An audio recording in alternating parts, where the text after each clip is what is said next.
தேவனுடைய பிள்ளைகளே, ஆண்டவரும் உலக ரட்சகரும் ஆகிய இயேசுவின் நாமத்தினாலே இருதயத்தின் ஆழத்திலிருந்து உங்களுக்கு நல்வாழ்த்துக்கள்.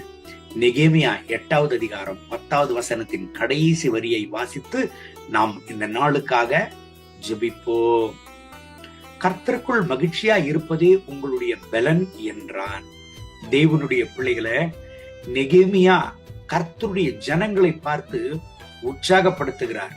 கர்த்தருக்குள் மகிழ்ச்சியா இருப்பதே உங்களுடைய பலன் என்று. யாருங்க இந்த நெகேமியா?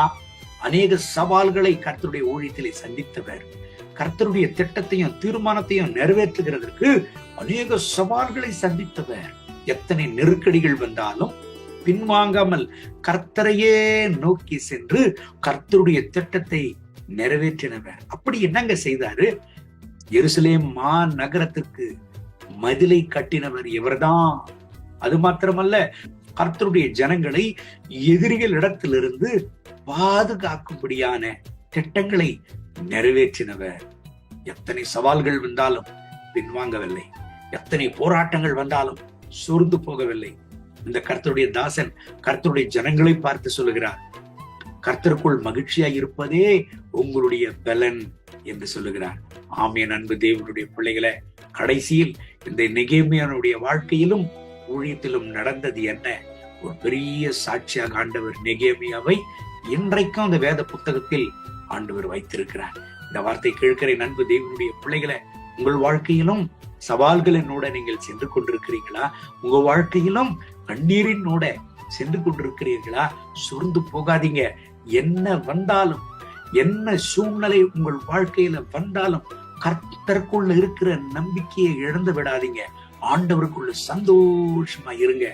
அதுவே உங்க வாழ்க்கையின் ஒரு பெரிய பலனாக இருக்கும் என்பதை மறந்து விடாதீங்க.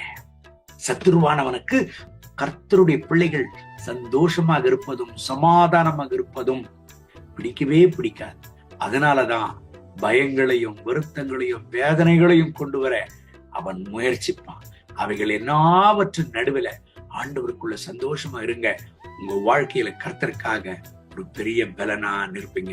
இந்த வசனத்தின்படி கர்த்தர் உங்களை ஆசீர்வதித்து இந்த நாள் முழுவதும் நடத்துவாராக. உங்களுக்காக ஜெபிக்கட்டுமா? அன்பின் ஆண்டவரே, இந்த கால வேளையில் இந்த வசனத்தை கேட்டு என்னோடு ஜெபித்துக் கொண்டிருக்கிறேன் அன்பு தேவனுடைய பிள்ளைகளுக்காக ஜெபிக்கிறேன். இவர்களை ஆசீர்வதிங்க என் ஆண்டவரே. எத்தனை போராட்டங்கள், எத்தனை சவால்கள் இவர்கள் வாழ்க்கையில கடந்து வந்தாலும் உமக்குள்ள சந்தோஷமா இருக்க இந்த பிள்ளைகளுக்கு கர்த்தர் கிருபை தாரும். இவர்களை பலப்படுத்தும், இவர்களை ஆசீர்வதியும்.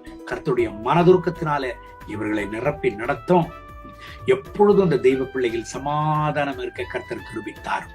அப்படியே நீர் செய்வதற்காக நன்றி. மகிமை கனம் துதி உமக்கு இயேசுவின் நாமத்தில் பிதாவே. ஆமென். ஆமென்.